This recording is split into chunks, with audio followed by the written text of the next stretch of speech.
There really is no compliment that makes my day more than a skin compliment, so thank you so much. My skin super glowy and hydrated is definitely a combination of skincare and makeup. How I've prepped my skin today, I didn't cleanse. I don't cleanse in the morning, I just splash with water.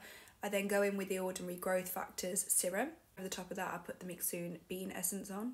And then I go in with the Lumine Skin Cocktail. It's like a serum oil hybrid. Finish that off with the Tatcha Dewey Skin Cream. For makeup, at the moment I don't have anything on my skin. I've got my brows, eye makeup done, and I've got my lips on, and then I've just kind of brought my nose contour a little bit here. But after doing like a rough, crude kind of underpaint, this is a Graftobian Cream foundation, just decanted into an old Bare Minerals pot. I'm like pretty crude with this step. Looking something like this, as I say, it's just quite a crude one, and I like to diffuse as I go so you don't have a big mess to blend out later. Then I go in with my concealer. This is an Arborian one. It is a super gorgeous glowy concealer.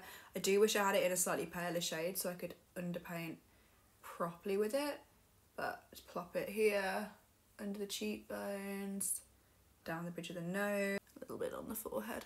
Just diffuse out those edges so that when you connect it with foundation, it's just all a little bit easier. I do my own makeup versus the way I do professional makeup and clients is so different. Now for the foundation, just to kind of connect and blend that all in, I'm going to go in with what I have to hand, which is MAC Face and Body, but any dewy foundation or skin tint is completely fine. It depends what your preference is with coverage. I'm going to be using the tiniest amount, because really work it into the brush. Pat lightly to connect all those layers and just have a really flawless, glowy finish. And as always, just blend that down the neck.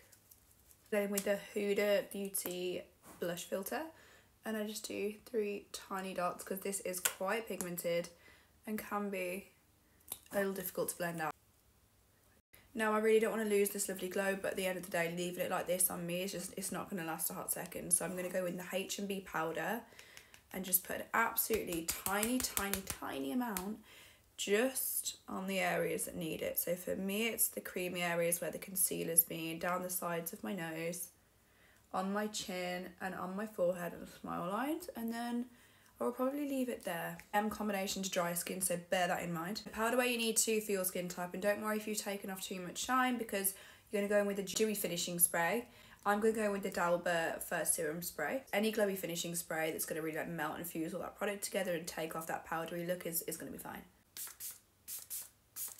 That dry, see how that has just brought all that glow back and that makeup back to life. It's the finished look. I don't use highlighters with this kind of look. I love highlighters, there's a time and a place for highlighters, but with this kind of glow, I want it to just look like you've got super expensive skincare, super hydrated skin. I don't want any shimmer, I don't want any glitter on it. This is how it all looks close up, and I've just now noticed the absolute state of my mascara smudges. It's fine because we're here for the skin.